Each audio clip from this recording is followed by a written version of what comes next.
Welcome to Uncontested with Sean Lohman, a podcast about simplifying the complicated world of estate planning so that you can start protecting your family's legacy today. Please welcome your estate planning expert and host, Sean Lohman. Well, welcome back, everybody, to the studio for another episode of Uncontested with Sean Lohman. I am here in the studio with Mr. Sean today. How are you doing today, Mr. Sean? I'm doing great, Joel. How are you doing? I'm doing very well. Good. I've got my second favorite bird shirt on today. That's nice. That's true. I've been admiring your shirt. Thank you That's very much. nice. Got some lovebirds on here. Hopefully you're watching on YouTube and you can see my phenomenal shirt.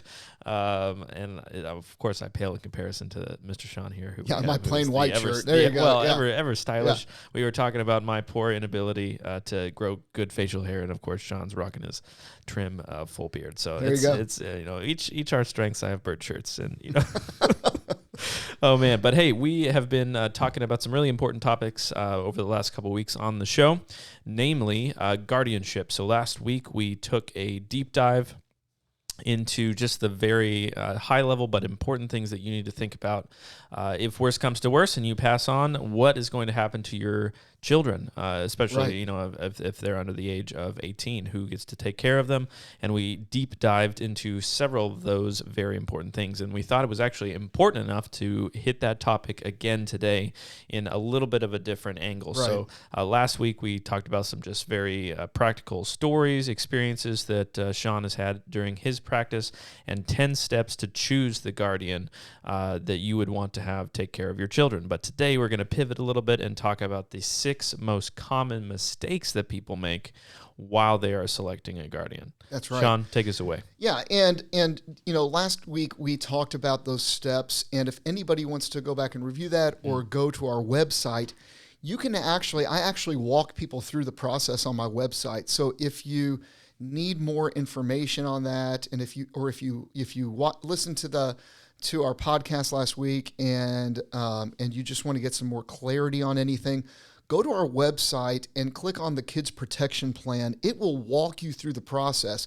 Now, after you've done it, you want to have it, legally put down into legal documents. Yeah. But you can go through the process online and get started.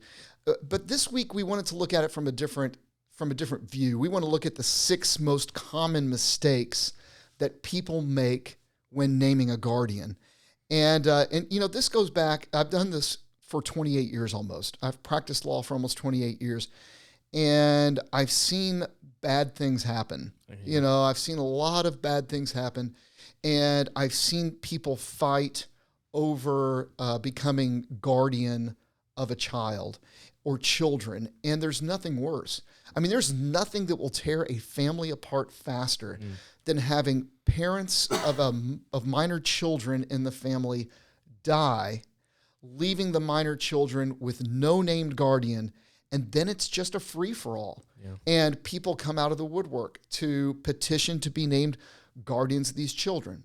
And so, it's very important to go through that process and name the guardians and to avoid these 6 common steps. So let's talk about the 6 common mistakes people make when naming guardians. And the first is considering the financial resources of the potential guardians when deciding who you're going to name. Well, why would you do that? And we alluded to this last time, but it is not your potential guardian's responsibility to financially support your children. That's your responsibility. Yeah. So whether it is through life insurance that you want to leave in trust for your children, or whether it's through, retirement benefits that you're going to leave to them, or the equity in your home, or the cash that you've tried to reserve over the years, or a combination of all of this, that's what you are going to leave to raise your child or your children. And through planning, whether it's through a will or a trust, you're going to determine the terms of how a guardian or a conservator can spend that money. And so that we do in estate planning, and we look at your estate and we determine who's going to be the guardian of your kids, who's going to be the custodian of their money, and how can that money be used as they're being raised. So for their health, their education, their maintenance, their support. That's how your money is going to be spent. But it's not for your guardian to spend their money on raising your children. So when you're looking at this, look at the values that those guardians have. Look at how they match up with your most important values. Don't look at who's got the biggest house and who's got the most money that can take your kids on the most fancy vacations, because that's your responsibility to pay for their share of the vacation and to pay for, their education and going to private schools, not your guardians. Yeah. So the number one is, don't consider the financial resources of those potential guardians when you're naming a guardian. The second is only naming one possible guardian. So you want to name at least 3 potential guardians. Why? Well, you name one guardian only, and if that individual either predeceases you and you forget to change it, or if that individual has something happen, whether it is an illness or a life event, they're going through a divorce, or they're having a bad situation in their life, they're recovering from something, and they cannot serve at that time, then you're back to square one with people petitioning to be named guardian of your children.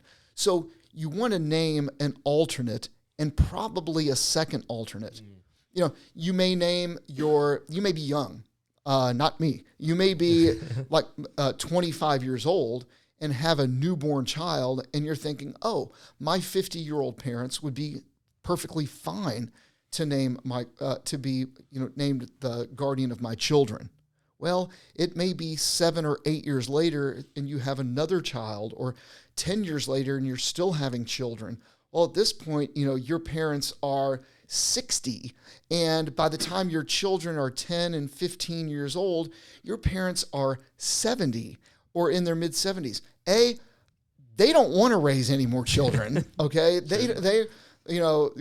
Grandparents say it's the best job ever because they get to visit them, play with them, sugar them up, and then give them back to the parents, right? They've already raised kids. So when they're 50, they may say, yeah, this is something I can do. But when they're 70, no. So you want to name somebody as a secondary guardian, whether it's a friend or a sibling, your child's aunt or uncle, somebody that you trust that maybe at that point has children of their own. So, and they would be raised with their cousins. So make sure if you're looking at naming a guardian, definitely name more than one. Yeah. Don't just rely upon one person. And if something happens after you've done your planning, whether, a guardian has passed away, or they've moved out of state and you've lost contact with them, or there's been some sort of injury to your relationship, make sure to go in and fix that, because the last thing you would want to do is your child ending up with somebody that you don't want raising them. Absolutely. Number 3 is the third common mistake is naming a couple to raise your children. Interesting story. This is a true story. My brother, who lives out in Maysville, and I alluded to him in the last episode, my children's mom and I named him as our guardian of our kids. We have 4 kids, should something happen to us. And we named him and my sister-in-law. Well, that's all fine and good until somebody gets a divorce.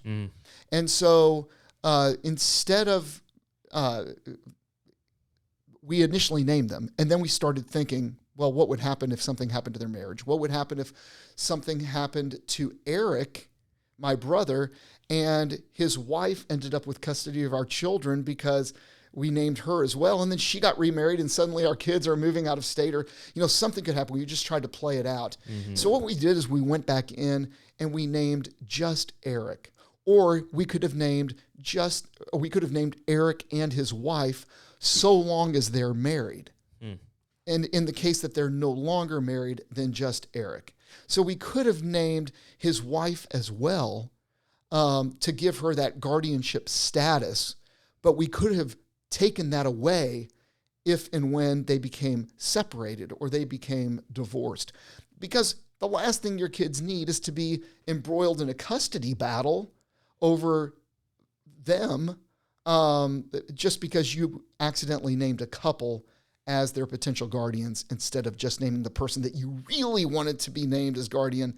And in that case, it would have been my brother. So, don't name a couple. Just name the individual that you really want to name as the guardian. Number 4 common mistake. And this is kind of hard, I think, for people to do sometimes. And that's not excluding people who you would never want to raise your children. Now, a lot of people have those individuals in their lives that they think, this is my mom, or this is my dad, this is the grandparent of the children. They're going to look really good to a court if they were to petition to be named guardian. But I would never want them raising my children for specific reasons. Yeah. And, it could be a sibling. It could be anything. You may want that crazy flower child sister who's an artist and living in a 2-bedroom apartment who jumps from job to job, but by God, your kids love her. And that may be the person that you want to raise your children. And you may say, you know what? I took out a $500,000 insurance policy or a $100,000 insurance policy, and that money is going to be left in trust for my kids to support them. She's the one she doesn't need to have all this money. She's the one I want raising my kids. Great. But guess what? That brother of yours who has more money and who has a wife and who has children may look more attractive to the court. Even though the court doesn't know that brother maybe has an alcohol problem, that your brother and the wife are going through marital issues and have for years, and that their children are messes, Yeah. And so they may look better on paper to a court if they were to petition a court for custody or for and to be named guardian. But it may be that sister that you really want. Yeah. So you would want to state, I don't want my brother to be named guardian of my children because they're going through these problems and he has these issues. And you may think, my God, I could never put that in writing. I couldn't do that. I could never list the reasons why I don't want him to be named guardian. But you're going to seal that, and you're going to put it in an envelope with your estate plan that states this is only to be opened by the probate court judge if my brother, and you name them, petitions for custody of the child. And there could be 5 of those in there. There may be plenty of people that you don't want. I'm surprised when I mention this to clients, how receptive clients are to this idea. And they say, yes, that is a great idea. And they have several people oftentimes who they would not want raising their kids for specific reasons that are not obvious. And, you may think, well, how could I ever allow this person to see this letter? That would be so embarrassing. It would be so hurtful. But think of it this way. The person's only ever going to know about the letter if they went against your wishes and petitioned the court for guardianship of your children. So that's a very important thing for people to do. Number 5, only having a will in place. So people make mistakes by only doing a will. And I can tell you that well over 90% of lawyers out there only put the guardianship in a will. It should be in a will. Yeah. There's no question about it. It should be in a will. But it should also be outside of a will. Why is that? Well, what happens if a parent doesn't die? Yeah. Parent is just disabled or incapacitated. Parent was in an auto accident, had a brain injury, and has to go into the hospital for a long period of time and then maybe into an assisted living place because they can't live on their own because they're having brain and memory issues, but they've got a minor child at home. Well, guess what? Your will doesn't work unless you die. Your will has no value unless you die. So you really need to list your guardian that you want to name, not only in your will, but in an outside document. And you want that document to be accessible. You want people to know where that document is kept. And you want to make sure that the people that you've named as potential guardians know that they've been named. Now, I tell people you need to list in order that you want these people to serve. But you don't have to tell the people that. You don't have to be that straightforward. But what we do is we encourage people and we give them drafts of letters and proposed text that they would want to use in those letters to say, hey, dear so-and-so, I have named you as a potential guardian, not first, second, or third, but I've named you as a potential guardian. I want you to make sure and know where my documents are kept. And if for some reason these are ever needed and you are named guardian, this is how I want my children raised. And you attach that onto that letter and you give that to the 3 people that you've named. And then they've got it. If they ever need it, God forbid, they can see what your instructions were. This is what I think about the religious upbringing of my children. This is what I think about, the education of my children. This is what I think about discipline regarding my children, how I want their money to be spent, things like that you can communicate to that potential guardian well in advance of them ever needing them. And hopefully they never need the documents, but if they do, they've got something from you saying, this is how I would like my child raised. Yeah. So that's important. And then the 6th mistake people make is only naming permanent guardians for their kids. Now, we've started doing this in recent years. Sometimes the permanent guardian is not available. Yeah. Let's go back to my situation with my brother, Eric, who lives in Maysville. He's hours away from my kids. My other brother that I named as an alternate is in Chicago. Yeah.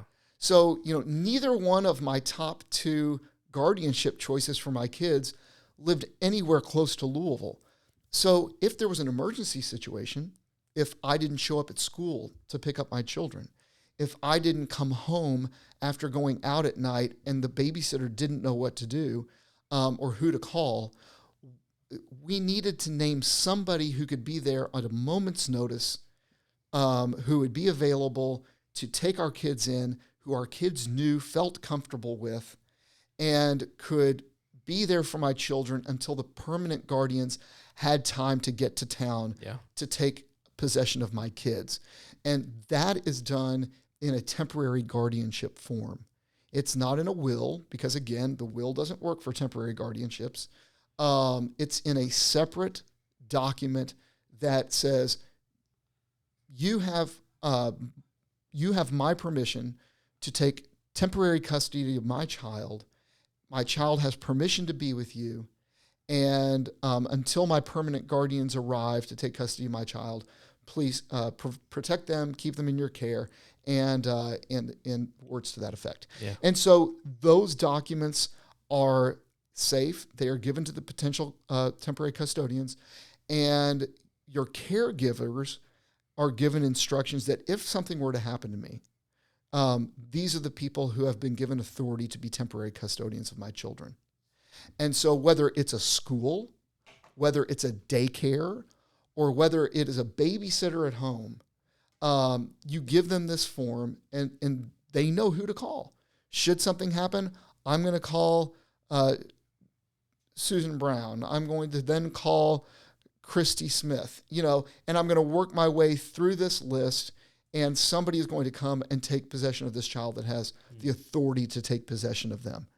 And it keeps your children from ever ending up with social services, which ultimately has got to be our goal as parents. Yeah. Because let's face it, losing a parent or not knowing what's happening to your parent because they're they've had either a serious health event or they've been involved in an accident and they're disabled, that situation for that child or those children is traumatic enough. But to take them out of their home and put them with a stranger, my God, can you imagine how traumatic that would be? We can keep that from happening. And we've covered all of the eventualities. Just in talking today, we've discussed the eventualities, and we can help keep your children out of court, keep your family out of conflict, and make what we started off talking about today, making the best out of a bad situation. And that's our ultimate goal where children are concerned. Absolutely. Now there's a whole other subject related to this, and that's how do we protect the money and the finances for your children, and how is it spent, at what age do they get in charge of it? And we discuss all of that during our family wealth planning sessions with you. But the guardianship aspect of this, I mean, let's face it, when it comes down to it, to heck with all of the stuff we've earned our whole lives. Yeah. Our most important treasure has to be our children, right? Oh, yeah. And so ultimately, that's what, planning is all about. It centers around, if we have children that are dependent upon us, our planning centers around those children, who's going to care for them, and then sort of on the outer rim of that is, okay, how am I going to provide for their care, and how am I going to protect their assets for down the road to make sure that they have a great start to life and enough money to care for them. Yeah. And man, I would just challenge our listeners to not be satisfied with what the average law office, the average lawyer is going to put in just specifically a will, as you said, Sean. Right. Like this topic has much more to do than just your will, but there are very manageable and practical steps that can be taken through the plans that your law offices set in place to mitigate all of these risks, to mitigate all of these eventualities of pretty terrible things happening. Absolutely. After you're gone. Absolutely. The title of this podcast is called Uncontested, and that's what you want, right? Yeah. You want everything to be passed uncontested. You want everybody to understand from your plan, from the words in your plan, exactly what you want, so that it is uncontestable.